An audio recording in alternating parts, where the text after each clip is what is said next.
Hello students. अब हम next बात करते हैं सिलेंडर की। सिलेंडर के फॉर्मूलाज अपन यहाँ पे देखते हैं। तो सिलेंडर का शेप ये होता है, ये सिलेंडर अपन मैथ में यूज करते हैं बिना डंडियों वाला। जो अपन घर में काम में लेते हैं ना, उसके दो डंडी होती है ऊपर नीचे। या मैथ में बिना डंडियों वाला सिलेंडर काम में लेना आपको। सिलेंडर गैस वाला सिलेंडर नहीं है, सिलेंडर का मतलब होता है बेलन। तो देखो, इसके अंदर अपन सबसे पहले अपना टीएसए निकालेंगे, इसका total surface area of cylinder. तो टोटल सरफेस का मतलब इसके चारों तरफ की जो शेप है ना, उसका एरिया। तो इसके अंदर आपको दिख रहे हैं कि ऊपर एक सर्किल है, एक नीचे सर्किल है। तो ऊपर वाले सर्किल का एरिया, ये सिलेंडर बंद है, एक प्रकार से मानो ऊपर की सरफेस क्या है, बंद है, और वो क्या है, एक सर्किल के रूप में है। और नीचे की बंद है, वो भी एक सर्किल के रूप में है। तो दोनों सर्किल का एरिया निकालेंगे पहले तो दोनों ऊपर नीचे की सरफेस का एरिया आ गया। फिर ये साइड का जो एरिया है ना, साइड का वो, तो उसका एरिया निकाल देंगे। तो इन तीनों को क्या कर देंगे, ऐड, तो इसका टोटल सरफेस एरिया आ जाएगा। तो आपसे मैं पूछूं कि ऊपर क्या है, तो ऊपर आप कहोगे सर सर्किल है। तो सर्किल का एरिया क्या होता है, सर्किल का एरिया होता है पाई आर स्क्वायर। तो नीचे वाला भी तो सर्किल ही है, तो इसका भी होगा पाई आर स्क्वायर। ठीक है, तो दो तो क्या हो गए, पाई आर स्क्वायर। अब ये जो सरफेस है ना, ये जो, इसको बोलते हैं कर्ड सरफेस। कर्ड सरफेस बोलते हैं इसको। कर्ड सरफेस का मतलब वक्र पृष्ठ। क्योंकि मैंने आपको कहा था कि किसी भी शेप की अगर छत और फर्श निकाल देते हैं ना, तो जो शेष आकृति बचती है वो होता है उसका कर्ड सरफेस एरिया। जो शेष एरिया निकालते हैं ना, उसका रिमेनिंग एरिया, तो वो होता है उसका कर्ड सरफेस एरिया, वक्र पृष्ठीय क्षेत्रफल। तो इसका जो फॉर्मूला होता है ना, इसका होता है 2πRH। 2πRH होता है इसकी जो curved surface area, curved surface area ना इसका बेलन का, वो होता है 2πRH। अब इन तीनों को अपन ऐड कर दें जी, मतलब दो तो क्या हो गए, पाई आर स्क्वायर, तो दो तो हो गए पाई आर स्क्वायर, और एक ही हो गया 2πRH। तो इसको मैं ऐड कर देता हूँ, तो मेरे पास टोटल सरफेस एरिया आ जाता है। यहाँ से मेरे कुछ कॉमन आ रहे हैं, 2πR। तो 2πR अगर मैं कॉमन ले लेता हूँ, तो मेरे पास फॉर्मूला क्या ड्राइव होता है, यहाँ से बचेगा एक आर और यहाँ बचेगा एच। तो ये तो होता है सिलेंडर का total surface area, 2πR into R plus H, या फिर एच प्लस आर भी बोल सकते हैं इसको। तो यहाँ लिख देंगे अपन, आपको डायरेक्ट याद रखना है 2πR into H plus R, 2πR into H plus R. ये क्या है, टोटल सरफेस एरिया का फॉर्मूला है सिलेंडर का। अब हम बात करते हैं इसके कर्ड सरफेस एरिया की। तो कर्ड सरफेस एरिया तो आपको दिख ही रहा है इसका। कर्ड सरफेस एरिया मैंने आपको बताया था, किसी भी शेप की आकृति का अगर कर्ड सरफेस एरिया, कोई भी आकृति है, कोई भी शेप है, अगर आपको उसका कर्ड सरफेस एरिया निकालना है, तो उसकी छत और फर्श निकाल दिया करो। तो इसका पाई आर स्क्वायर भी निकल गया और नीचे वाला पाई आर स्क्वायर भी निकल गया। तो बीच में जो गोल आकृति है उसका, वही तो है कर्ड सरफेस, वही है। तो उसका 2πRH होता ही, तो इसका हो गया 2πRH। सीधे याद रखना आपको 2πRH। सर आर और एच क्या है यहाँ पर, तो आर तो रेडियस है इसकी, और एच क्या है, हाइट है। आर तो ये होती है, ये इसकी रेडियस, ये तो रेडियस होती है। तो ये क्या होती है, ये होती है हाइट इसकी, यहाँ से लेके यहाँ तक, ये इसकी हाइट होती है। तो आर तो रेडियस होती है सिलेंडर की, और एच क्या होती है, उसकी हाइट होती है। तो आर और एच, पाई का मान आपको पता है होता है, पाई का मान 22/7 होता है। पाई की वैल्यू क्या होती है, 22/7, या फिर 3.14 भी बोल सकते हैं। तो ये इसके दो फॉर्मूले आ गए मेरे पास। अब अपन निकालते हैं इसका डायगोनल। इसके अंदर होता नहीं है, देखो ये अपन छोड़ देंगे, सिलेंडर के अंदर डायगोनल होता है। फिर इसकी बात करते हैं अपन वॉल्यूम की। तो वॉल्यूम ऑफ सिलेंडर क्या होता है, देखो वॉल्यूम कैसे, मैंने आपको कहा था कि कोई भी शेप है, अगर आपको उसका वॉल्यूम निकालना है, तो उसकी लेंथ, ब्रेथ और हाइट तीनों को मल्टीप्लाई करते हैं अपन। अब इसकी आप बोलोगे सर इसकी लेंथ क्या है, ब्रेथ क्या है, हाइट क्या है, ये तो पता ही नहीं है अपन को। तो इसके अंदर देखो लेंथ, ब्रेथ, हाइट, जो ये जो इसका पाई आर स्क्वायर इसका एरिया है सर्किल का, सर्किल का एरिया ना, इसके अंदर कोई भी एरिया होता है उसके अंदर लेंथ और ब्रेथ पहले से शामिल होती है। कोई भी चीज़ का एरिया निकालते हैं ना, तो उसकी लेंथ और ब्रेथ को मल्टीप्लाई कर दो, उसका एरिया जाता है। तो पाई आर स्क्वायर है ना, वो इसका क्या है, एरिया है सर्किल का। तो इसके अंदर लेंथ और ब्रेथ दोनों ही शामिल होती है। और अगर इसको हाइट से और मल्टीप्लाई कर दें अपन, तो लेंथ, ब्रेथ, हाइट तीनों का मल्टीप्लाई हो जाता है। तो लेंथ, ब्रेथ, हाइट तीनों का मल्टीप्लाई तो वॉल्यूम होता है। तो पाई आर स्क्वायर को किससे मल्टीप्लाई कर दो, इसकी सिलेंडर की हाइट से, एच से। तो पाई आर स्क्वायर एच, इसका क्या आ जाएगा, वॉल्यूम। तो इसका वॉल्यूम मैं क्या लिखूंगा, पाई आर स्क्वायर एच। सिलेंडर का वॉल्यूम क्या लिखेंगे, पाई आर स्क्वायर एच। तो ये हुआ इसका वॉल्यूम का फॉर्मूला, इसका सिलेंडर का। अब एक चीज और बताता हूँ मैं इंटरेस्टिंग आपको, लगते हाथी। देखो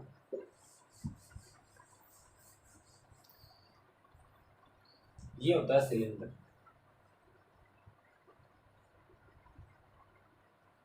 ये सिलेंडर, ठीक है। अगर इसमें से मैं एक शंकु काट लूँ, शंकु यानी कोण, कोण को काट लेता हूँ इस तरह से,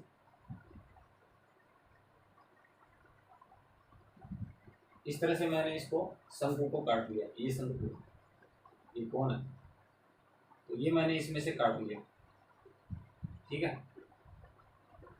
तो ये देखो ये आकृति तीन भागों में बट गई है, एक, दो और तीन, ठीक है। दिख रहा है आपको, एक, दो और तीन, तीन भागों में बट गई है। तो जो कोण का एरिया, कोण का जो वॉल्यूम होता है ना, वो इसका एक तिहाई होता है, 1/3 होता है, किसका, सिलेंडर का। क्योंकि सिलेंडर में से तो कोण काट के निकाला गया है, तो कोण का वॉल्यूम भी यहाँ पर सीधे याद हो गया आपको, सीधे क्या कर दो, पाई आर स्क्वायर है ना, उसका एक तिहाई कर दो, उसमें तीन, तीन से डिवाइड कर दो इसको, इस पाई आर स्क्वायर को, पाई आर स्क्वायर एच को, और अगर मैं तीन से डिवाइड कर देता हूँ तो वॉल्यूम ऑफ कोण आ जाएगा मेरे पास, क्या आ जाएगा, वॉल्यूम ऑफ कोण का फॉर्मूला। तो पाई आर स्क्वायर एच अपॉन 3, इसको कई जगह ऐसे भी लिखा होता है, ये 1/3 साइड में, और पाई आर स्क्वायर एच। तो ये किसका फॉर्मूला आ गया अपने पास, वॉल्यूम ऑफ कोन का, ठीक है। तो ये रिलेटेड है किससे, सिलेंडर से रिलेटेड है। सिलेंडर का याद है तो वो आपको कोन का भी याद हो जाएगा, ठीक है। तो ये ट्रिक है इसको याद करने की। एक ये होता है 1/3, तीसरा हिस्सा होता है जो सिलेंडर का वॉल्यूम है ना, उसका तीसरा हिस्सा क्या होता है, कोन का वॉल्यूम होता है, ठीक है। यानी कि अगर बात करें तो जो सिलेंडर का वॉल्यूम है ना, वो कोन के वॉल्यूम का 3 गुना होता है, इस तरह से मान लीजिए। इसको अगर मैं 3 से गुणा कर दूँ ना, तो 3 से 3 कट जाएगा, और क्या आ जाएगा, 3 से 3 कट जाएगा ये, और क्या बच गया, पाई आर स्क्वायर है, सिलेंडर का वॉल्यूम आ गया।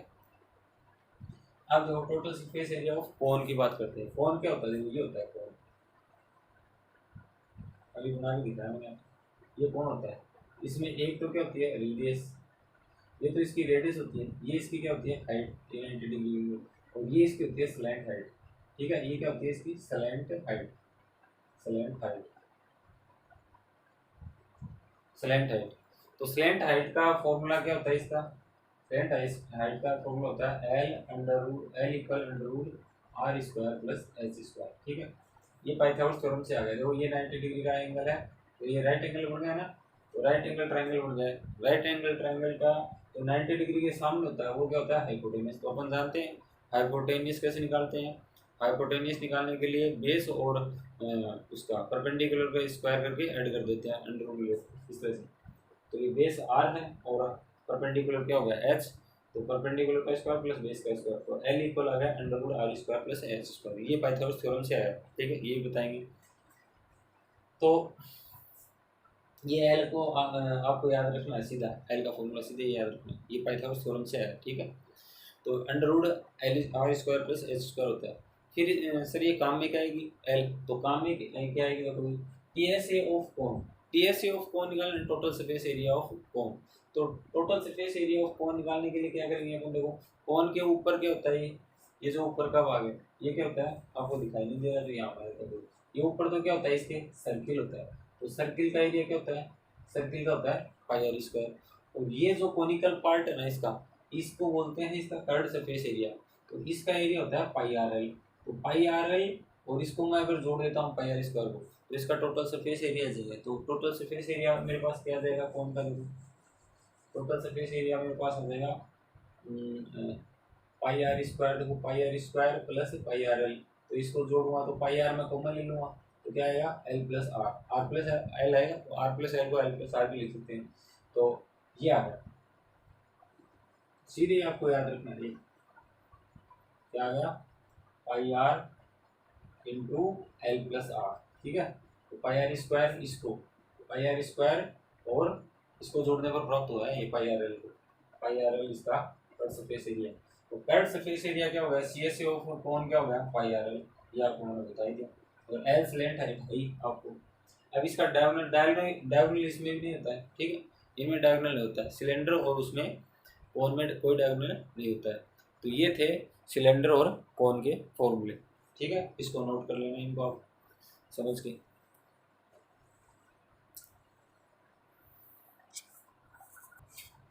अब बात करते हैं देखो स्फीयर की। स्फीयर यानी क्या होता है, गोला। तो गोले का टोटल सरफेस एरिया निकालते हैं, ये होता है गोला, इस तरह का। गेंद देखे होगी आपने, गेंद गेंद है, तरबूज है, टमाटर है, जो गोल गोल होते हैं वो क्या होते हैं, स्फीयर होते हैं। और ये 3D होते हैं, ये भी 3D में है। और सर्किल तो क्या होता है, 2D में होता है, और ये क्या होता है, 3D में। तो 3 डायमेंशन।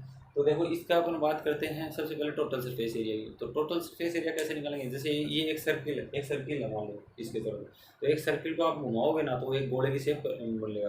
लगातार आप घुमाओगे ना एक सर्किल को तो वो क्या बन जाएगा, एक गोला बन जाएगा। तो सर्किल को चारों तरफ घुमाओगे तो सर्किल का एरिया होता है पाई आर स्क्वायर, ठीक है। और उसको चारों तरफ घुमाओगे, चारों दिशाओं में, तो क्या हो जाएगा, 4 पाई आर स्क्वायर। तो एरिया ऑफ इसका स्क्वायर का फॉर्मूला क्या होता है, total surface area of square 4 pi are square, ये आपको याद रखना, 4 pi are square. Sir R क्या है, तो आर ये क्या है, गोले की रेडियस होती है, ये रेडियस होती है गोले की, ठीक है। ये आपको गोला दिखाई दे रहा होगा इधर, तो ये इसकी रेडियस है, नहीं दिखाई दे रहा इधर देखो, तो ये गोला है मान लो। तो ये इसका सेंटर पॉइंट होता है। तो सेंटर पॉइंट से और सर्कमफेरेंस तक की जो डिस्टेंस होती है वो क्या होती है, रेडियस होती है। अब बात करते हैं इसकी कर्ड सरफेस एरिया। तो कर्ड सरफेस एरिया गोले में होता नहीं है, क्योंकि कर्ड सरफेस एरिया तो वो होता है जिसकी फर्श और छत और फर्श निकाल देते हैं। तो इसकी छत भी नहीं होती गोले की, और फर्श भी नहीं होता इसका। तो ये हम फाइंड नहीं करेंगे इसके लिए। फिर बात करते हैं इसकी वॉल्यूम की। तो वॉल्यूम क्या होता है गोले का, वॉल्यूम होता है 4/3 पाई आर की क्यूब। तो ये आपको याद रखना है, 4/3 पाई आर की क्यूब। यहाँ पाई आर स्क्वायर नहीं, ध्यान में रखना, आर की क्या है, क्यूब है, आर की पावर 3 है यहाँ पे, r/3। तो 4/3 यानी कि 4 ये क्या है, 4 तो फिर बात करते हैं हेमिस्फीयर। तो सर हेमिस्फीयर क्या होता है, हेमिस्फीयर क्या है, अगर जैसे गोला है उसको बीच में से काट दें पर ऐसे, ठीक है, तो जो बचेगा ना वो क्या होगा, हेमिस्फीयर। हेमिस्फीयर यानी अर्धगोला, अर्धगोला। जैसे नींबू, नींबू नहीं होता क्या, नींबू की 2 भाग कर दें तो वो दोनों क्या होंगे, हेमिस्फीयर होंगे 2। तो ये होता है इस तरह का हेमिस्फीयर, ये हेमिस्फीयर होता है इस तरह, ठीक है, ये हेमिस्फीयर है। और इसकी क्या होती है, रेडियस होती है, रेडियस। तो total surface area of hemisphere का अगर निकालें टोटल सरफेस एरिया, तो देखो आधे स्फीयर का क्या हो गया, टोटल स्फीयर का तो होता है 4 पाई आर स्क्वायर एरिया। अगर आधे की बात करें तो 2 पाई आर स्क्वायर हो जाएगा। लेकिन 2 पाई आर स्क्वायर तो इसी का हो गया, इसी का 2 पाई आर स्क्वायर हो गया आधे का। ये ऊपर की जो सरफेस है इसकी, जो सर्किल सर्किल है ऊपर, ये बंद है मान लो, वो सॉलिड है, तो ऊपर की सरफेस का भी कुछ होगा। तो ऊपर क्या है, सर्किल है, तो सर्किल का एरिया क्या होता है, पाई आर स्क्वायर। तो टोटल सरफेस एरिया कितना हो गया इसका, 3 पाई आर स्क्वायर। तो 3 पाई आर स्क्वायर इसका टोटल सरफेस एरिया होगा इसका, हेमिस्फीयर का। फिर C S A of hemisphere. तो C S A of hemisphere का फॉर्मूला क्या होगा, 2 pi are square. 2 pi are square कैसे होगा, अभी तो मैंने बताया था आपको कि किसी भी शेप का अगर मान लो आपको थर्ड सरफेस एरिया निकालना है तो उसकी छत और फर्श निकाल दो। अब इसकी फर्श तो कुछ है ही नहीं, इसका फर्श तो कुछ है ही नहीं, इसकी छत है तो छत निकाल दो, पाई आर स्क्वायर निकल गया, तो क्या बच गया, 2 पाई आर स्क्वायर। तो ये आ गया 2 पाई आर स्क्वायर, ठीक है। अब बात करते हैं इसकी वॉल्यूम की। अब वॉल्यूम, किसका वॉल्यूम है, हेमिस्फीयर का। तो स्फीयर का वॉल्यूम क्या होता है, 4/3 पाई आर की क्यूब। तो इसका क्या हो जाएगा, 4/3 पाई आर की क्यूब है, तो इसका आधा कर दो, 4/3 पाई आर की क्यूब में 2 से डिवाइड कर देंगे, 2 से, तो क्या आ जाएगा, 2/3 पाई आर की क्यूब, 2/3 पाई आर की क्यूब। तो ये तो थे 3D के फॉर्मूले, ठीक है। ये फॉर्मूले ही होते हैं लगभग आपके 6 से लेकर 10 तक काम में आने वाले हैं। 10th क्या आगे तक काम में आएंगे, जब तक जिया है तब तक सीना है। तो जब तक मैथ पढ़ोगे तब तक ये फॉर्मूले तो काम में आते रहेंगे, है ना। तो ये फॉर्मूले आपको अच्छे से लर्न करना है, समझ समझ के मैंने समझा दिया आपको चित्र बना के, है ना। तो इससे अच्छा फिर और कोई नहीं समझा सकता। फिर इस तरह से याद करोगे समझ समझ के, तो फिर आपको ये सेट हो जाएंगे आपके दिमाग में, कभी इनको भूलेंगे। ठीक है, थैंक्स फॉर वॉचिंग, नमस्ते।